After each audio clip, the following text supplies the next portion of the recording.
ela que nós temos que estar arrimado, então é dela que vem tudo aquilo que a gente precisa para nos nutrir, né? Então eu te convido a abrir a tua Bíblia aí, se você quiser acompanhar, acho que vai sair também no telão. Eu vou ler aqui na versão Nova Almeida Atualizada NAA. Vou ler aqui no tablet, porque eu coloco a letra desse tamanho aqui para poder enxergar melhor, porque essas letrinhas aqui não está dando muito certo nem com óculos mais, meu Deus. E então vamos lá no capítulo 1, tá? Qual é o livro? Do livro de Jonas, não falei? Livro de Jonas. Eu pensei que tinha profeta aqui, que tinha revelação nessa igreja. Livro de Jonas, capítulo 1. Obrigado por me lembrar.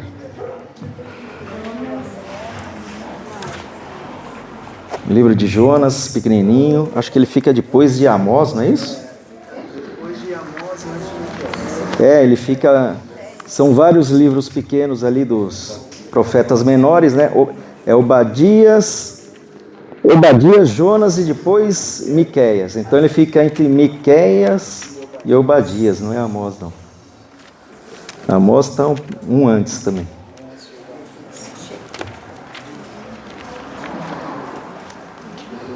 Aleluia. Está na tela também? Então vamos lá. Eu vou ler do 1 ao 17, tá bom? Vamos ler, né? Diz assim a palavra do Senhor. A palavra do Senhor veio a Jonas, filho de Amitai, dizendo: levante-se, vá à grande cidade de Nínive e pregue contra ela, porque a sua maldade subiu até a minha presença. Jonas se levantou, mas para fugir da presença do Senhor, para Tarsis. Desceu a Jope e encontrou um navio que ia para Tarsis. Pagou a passagem e embarcou no navio para ir com eles para Tarsis, para longe da presença do Senhor. Mas o Senhor lançou sobre o mar um forte vento e levantou-se uma tempestade tão violenta que parecia que o navio estava a ponto de despedaçar. Então os marinheiros ficaram com medo e clamavam cada um ao seu Deus. Lançaram no mar a carga que estava no navio, para que ele ficasse mais leve. Jonas, porém, havia descido ao porão do navio. Ali havia se deitado e dormia profundamente. O capitão do navio se aproximou de Jonas e lhe disse: o que está acontecendo com você, agarrado no sono? Levante-se, invoque o seu Deus. Talvez assim esse Deus se lembre de nós, para que não pereçamos. Os marinheiros diziam uns aos outros: vamos lançar sortes para descobrir quem é o culpado desse mal que caiu sobre nós. Lançaram sortes e a sorte caiu sobre Jonas. Então lhe disseram: agora nos diga, quem é o culpado por este mal que nos aconteceu? Qual é a sua ocupação? De onde você vem? Qual a sua terra e de que povo você é?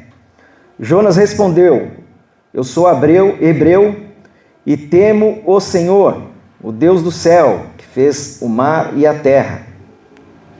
Então os homens ficaram com muito medo e lhe perguntaram: o que é isso que você fez?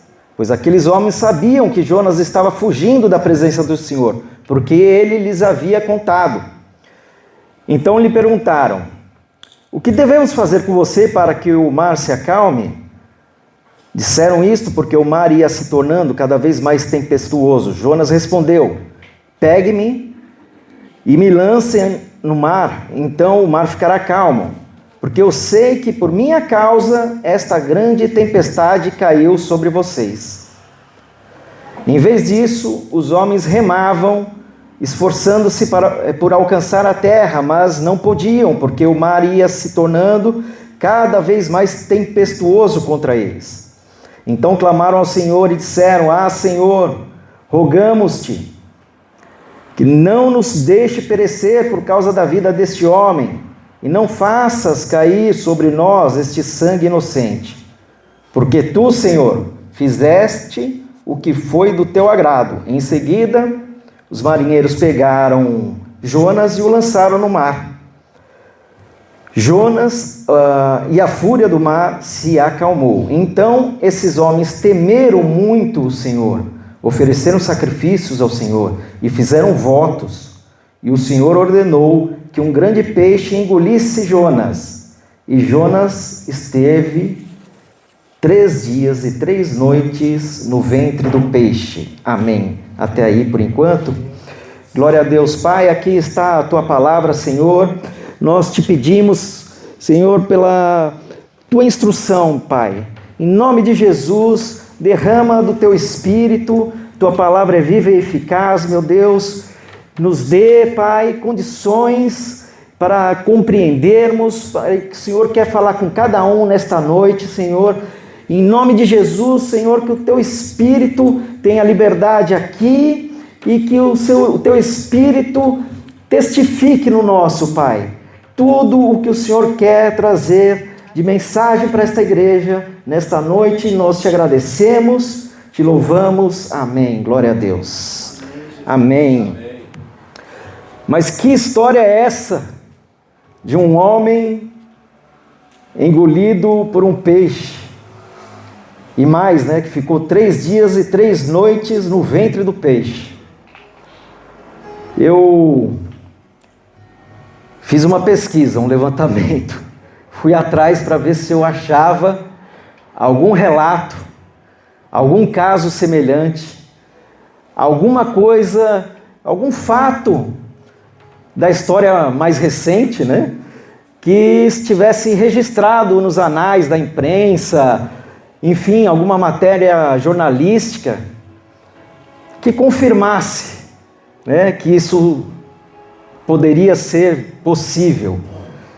Mas eu me decepcionei. Me decepcionei porque eu encontrei justamente, não só não encontrei matérias, como encontrei justamente explicações tem o pessoal aí que é de biológicas, eu sou de humanas, tá? Eu vou falar do meu jeito.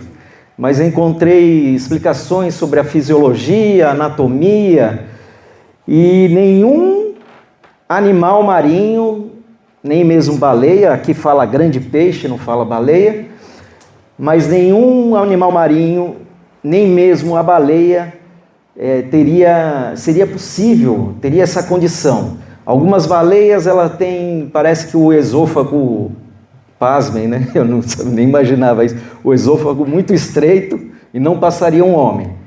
Elas se nutrem de outras maneiras, inclusive. Outras, elas destroçam o seu alimento, então também não seria engolir, né? Ela dilaçaria, né, a pessoa antes de engolir.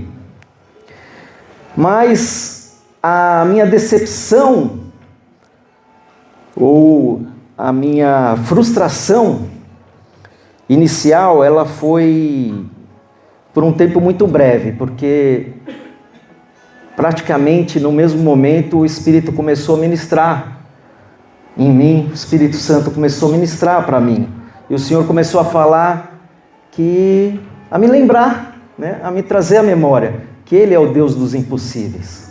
Amém? Que Ele pega as coisas loucas desse mundo para confundir os sábios. E aí eu fui ficando feliz e envergonhado ao mesmo tempo, porque eu queria trazer algo que corroborasse, né? Mas Ele começou a me ministrar espiritualmente. E foi me trazendo uma felicidade, né? No Deus que a gente confia, no Deus em que a gente confessa a nossa fé. Ele foi me lembrando que Ele transforma água em vinho, elementos da química. Ele transforma a água de um rio em sangue. Então Ele transforma, Ele mexe com a química. Ele não está limitado à química que Ele próprio inventou, nem à física. porque Ele faz um homem andar sobre as águas. Não é verdade? Ele abre o mar para o povo atravessar. Ele não está limitado nem mesmo à morte. Ele ressuscita aquele que já está no 4º dia, Aleluia. morto. Ele ressuscita. Então, se a gente professa a nossa fé nesse Deus, e a gente espera dele esses milagres, a gente espera dele não só histórias, informações, a gente quer confessar essa fé e vivê-la em nossas vidas. O que é a história de Jonas para isso? Para isso tudo, que é o Deus do impossível, que criou todas as coisas, que todas as coisas estão sujeitas a Ele. Amém? Então, feita essa introdução, inclusive, fazendo só um adendo a essa introdução, o próprio Senhor Jesus, Ele cita o livro de Jonas, a história de Jonas, né? Ele faz aquela comparação, dizendo que Ele é maior que Jonas, e que aquele povo rebelde daquele período em que Ele teve o seu ministério terreno aqui, seria julgado pelo povo de Nínive, porque o povo de Nínive se converteu, aceitou a palavra, e aquele povo era rebelde, não estava aceitando, e o próprio povo de Nínive, no dia do juízo, julgaria junto aquele povo. Então, o Senhor Jesus, Ele confirma, Ele corrobora que essa história é verídica, senão Ele não traria esse tipo de comparação. E Ele ainda fala para aquele povo: vocês querem um sinal, mas o sinal que vocês vão ter é o sinal de Jonas, ou seja, fazendo um paralelo com a história de Jonas, que ficou 3 dias no ventre, ele ficaria 3 dias também no coração da terra e depois ressuscitaria. Esse seria o sinal, né? Alguns dizem que os 3 dias seriam 3 anos do ministério dele também, enfim, mas isso fortalece ainda mais a historicidade da história. Então não é um mito, não é uma fábula, é literal. A gente só não sabe explicar, porque tem coisas que a gente não explica, porque a nossa capacidade realmente é limitada. Amém? E quem foi Jonas? Jonas foi o primeiro missionário que se tem notícia, pelo menos das Escrituras, o primeiro missionário enviado de Deus, ou pelo menos explicitamente chamado por Deus para fazer o papel de um missionário, porque ele saiu para pregar para um povo que ele não conhecia, para uma terra distante. O Senhor chama ele para pregar em outro país, num outro território, que não tinha nada a ver com Israel. E é o primeiro relato desse no Antigo Testamento. Então a gente pode até tomar o Jonas como o nosso primeiro missionário. Amém? Filho de Amitai, também profeta, o pai dele. Ambos, Jonas e seu pai, o profeta Amitai, são citados também no livro de 2 Reis 14, capítulo 14, verso 25, tá? Como contemporâneos de Jeroboão II, que reinou em Israel no Reino do Norte. Então, pela datação ali desse reinado, a gente pode calcular que a história de Jonas foi mais ou menos 750, 800 anos antes de Cristo. Jonas era crente, ele temia a Deus. O verso 9 do texto que nós lemos diz o seguinte: eu sou hebreu e temo o Senhor, o Deus do céu, que fez o mar e a terra. Mas, mesmo crente, mesmo missionário, ele desobedeceu. E diz lá no verso 2 e 3, ou melhor, 3, Jonas levantou, mas para fugir da presença do Senhor, para Tarsis. Desceu a Jope e encontrou um navio que ia para Tarsis. O inimigo deixa tudo preparadinho, né, para a gente, quando a gente quer fugir. Tudo certinho, todas as coincidências que parecem boas, quando a gente está em fuga, né? Pagou a passagem, pagou para fugir, e embarcou no navio para ir com eles para Tarsis, para longe da presença do Senhor.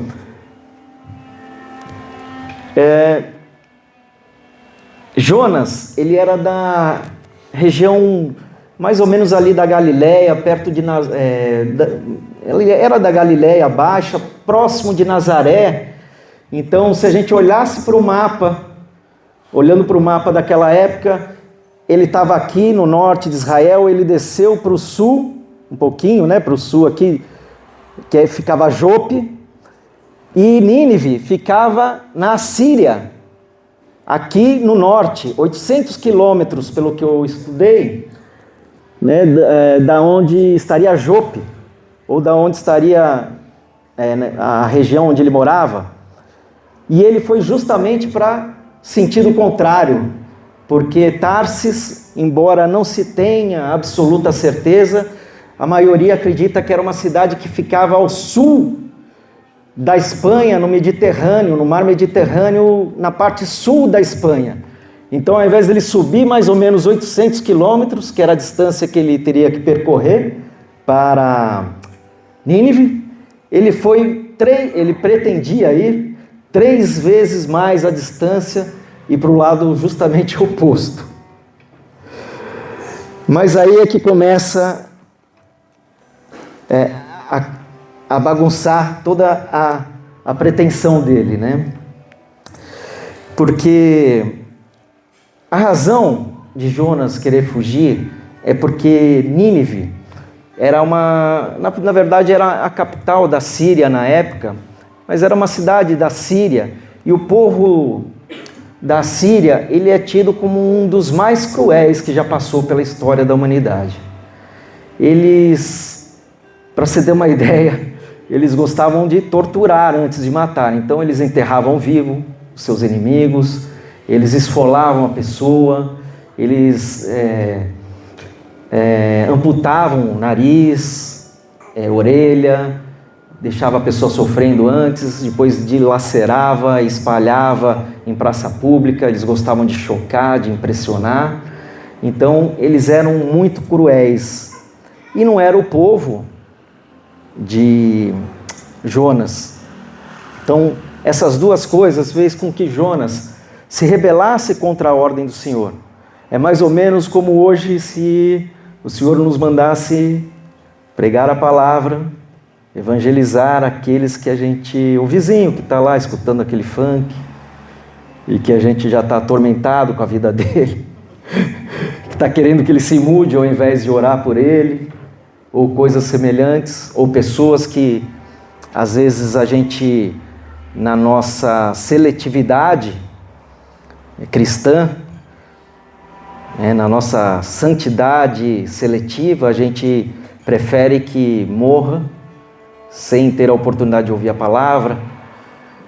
E, de certa maneira, às vezes, humanamente, acontece conosco isso, mas fica a primeira dica aqui: a gente tem que ouvir a voz de Deus, como foi falada a palavra na introdução, né? O diácono Rodrigo trouxe. Nós temos que ter o ouvido atento e a prática obediente, né? E então esse era um dos motivos que Jonas estava resistente a cumprir aquilo que o Senhor tinha determinado para ele. O plano de Deus. Portanto, nem sempre é agradável, né?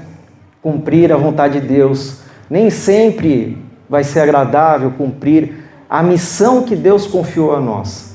E ela pode ser em toda e qualquer área, não só no evangelismo. Às vezes, eu vou trazer um exemplo que me é muito fresco, porque eu vivi próximo de uma avó que teve que cuidar dos filhos, e às vezes a gente não escolhe, às vezes aquilo vem para nós, chega a nós e muda os nossos planos, mas era o plano de Deus, e o Senhor está confiando, por exemplo, nesse caso, o Senhor estava confiando aquelas crianças àquela avó, e o Senhor sabe o que faz. A gente tem que louvar a Deus, mesmo que esteja mudando todo um projeto que a gente tinha de vida naquele momento. a gente tem que dar glórias a Deus, a gente tem que entender que se aquilo veio, e se aquilo é nobre, se aquilo não confronta com a palavra, na verdade a palavra é que nos confronta a nossa resistência muitas vezes, nós temos que nos dobrar, né? Nós temos que fazer a vontade do Senhor em primeiro lugar, porque a vontade dele, além de boa, perfeita, agradável, como a gente sabe, ela vai trazer benefícios, inclusive para nós, inclusive no nosso plano, na nossa jornada particular, melhor dizendo. Mas a gente está inserido, como eu costumo falar, a gente está inserido num plano maior. E quando a gente se dispõe a cumprir o plano maior, porque a gente não sabe, por exemplo, essas crianças, elas precisavam de instrução, elas precisavam de uma avó presente, que fizesse às vezes, de uma mãe que não estava apta naquele momento, pelo menos, a ocupar o papel que ela deveria. E a avó estava.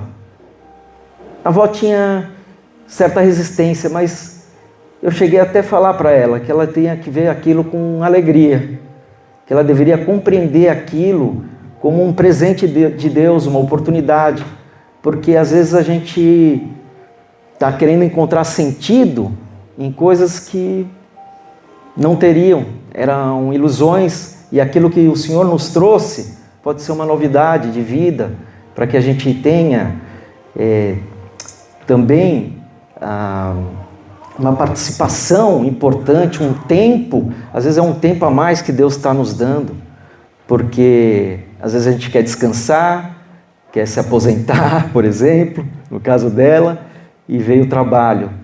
Mas será que ser aposentada não acabaria os propósitos e fim também? A gente pensa que seria de um jeito, se eu tivesse aposentado e fazer, mas às vezes seria de outro jeito, e o Senhor está dando uma missão, uma oportunidade, algo para a gente, né, cumprir. Amém? E ninguém consegue fugir do alcance de Deus, não é verdade? Não sei se vocês já tentaram. Se tentou, já deu certo, me dá, como é que se chama, a dica, o plano de ação, o tutorial, porque eu já tentei e não deu certo. Amém? Diz assim o salmista: para onde me ausentarei do teu espírito? Para onde fugirei da tua face? Se subo aos céus, lá está. Se faço a minha cama no mais profundo abismo, lá está também. Se tomo as asas da alvorada e me detenho nos confins dos mares, ainda ali a tua mão me guiará e a tua mão direita me sustentará. Se eu digo, as trevas com certeza me encobrirão, e a luz ao redor de mim se fará noite. Até as próprias trevas não te serão escuras, e a noite é tão clara como o dia. Para ti as trevas e a luz são a mesma coisa.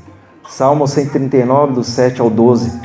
E disse o Senhor pela boca do profeta Jeremias: pode alguém se ocultar em esconderijos, de modo que eu não o veja? Jeremias 23, 24. Jonas tentou, e só piorou, e a história foi só piorando, para ele e para os que estavam com ele naquele momento. Porque quando a gente foge da presença do Senhor, quando a gente dá as costas a uma missão que estava fora do nosso projeto de vida, mas que é de Deus, quando a gente diz não, as coisas começam a apertar. E ao invés de melhorar e a gente conseguir fugir, a gente não só não consegue fugir, como as coisas começam a piorar. Está lá no verso 4 da história que nós lemos. Mas o Senhor lançou sobre o mar um forte vento e levantou-se uma tempestade tão violenta que parecia que o navio estava a ponto de se despedaçar. Então os marinheiros ficaram com medo e clamavam cada um aos seus Deus. Lançaram no mar carga que estava no navio para que ele ficasse mais leve. Jonas, porém, havia descido ao porão do navio ali havia se deitado e dormia profundamente. O capitão do navio se aproximou dele e aí começou a indagá-lo. O que está acontecendo? Como que você consegue dormir? Levante-se e invoque seu Deus. Talvez assim esse Deus se lembre de nós. Então nós vemos aí um homem que estava fugindo de Deus, fugindo da missão, desertando e atrapalhando até a vida daqueles que estavam com ele. Aqueles marinheiros começaram a perder cargas, tiveram que começar a jogar cargas fora. E uma vergonha, né? O próprio crente não era reconhecido como crente. Um profeta de Deus não estava ali investido da sua autoridade, porque eles começaram a perguntar quem é você, de onde você vem.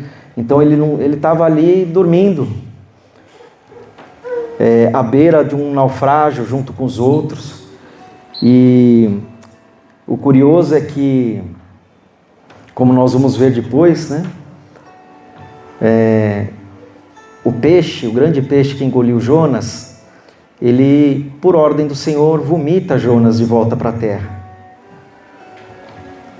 Como a gente vê também aqui, os fenômenos da natureza obedecem a Deus. E o crente da história não estava obedecendo a Deus. Tudo estava obedecendo a Deus. Até os marinheiros estavam tementes a Deus. A gente lê lá no verso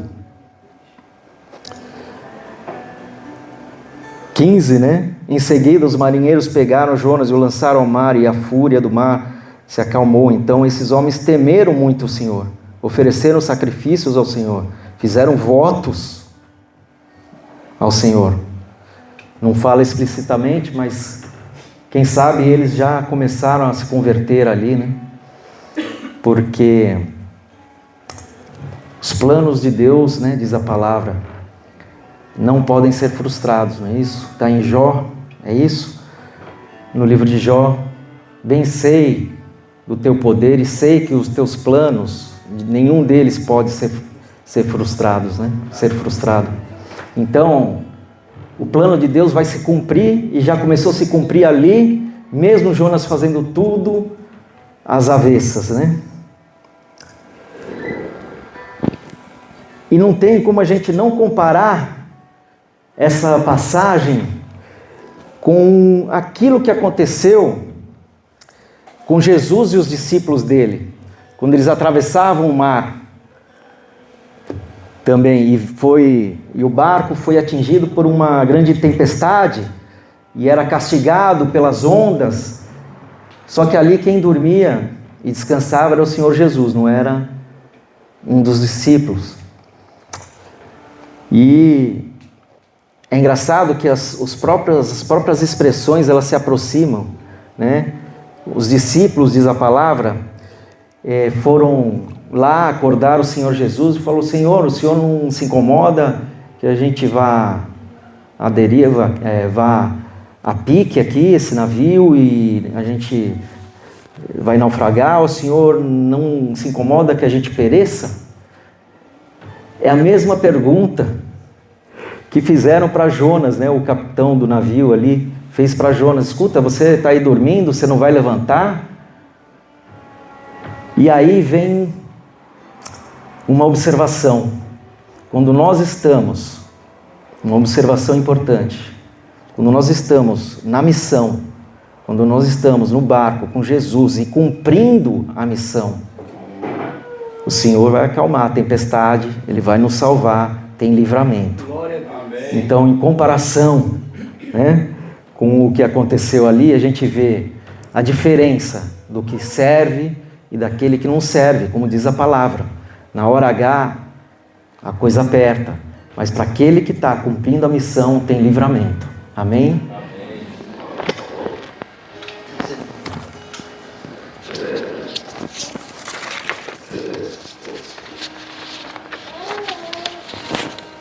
Então,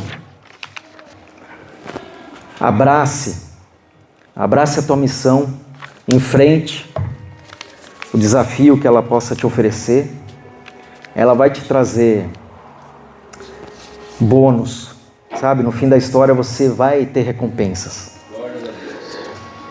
Porque o Senhor é galardoador daqueles que o amam, daqueles que creem que Ele é Deus, Ele é galardoador.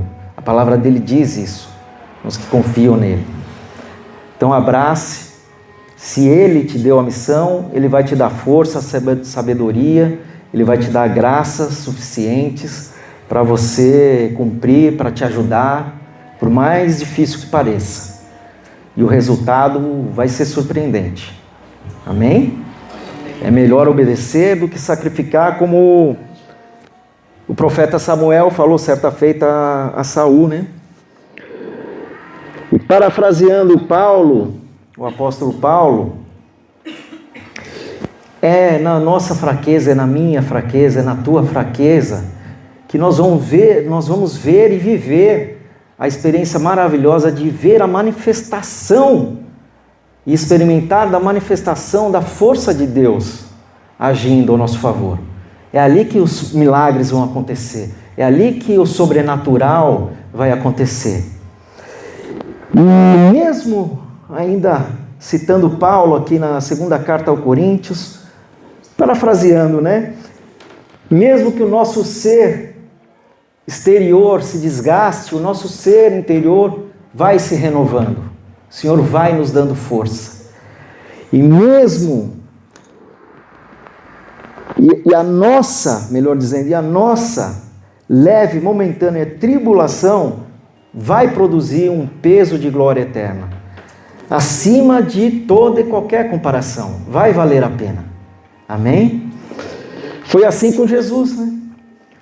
Próprio nosso Senhor, Ele queria, em determinado momento, mas pediu se era possível afastar aquele cálice. A missão dele era pesada.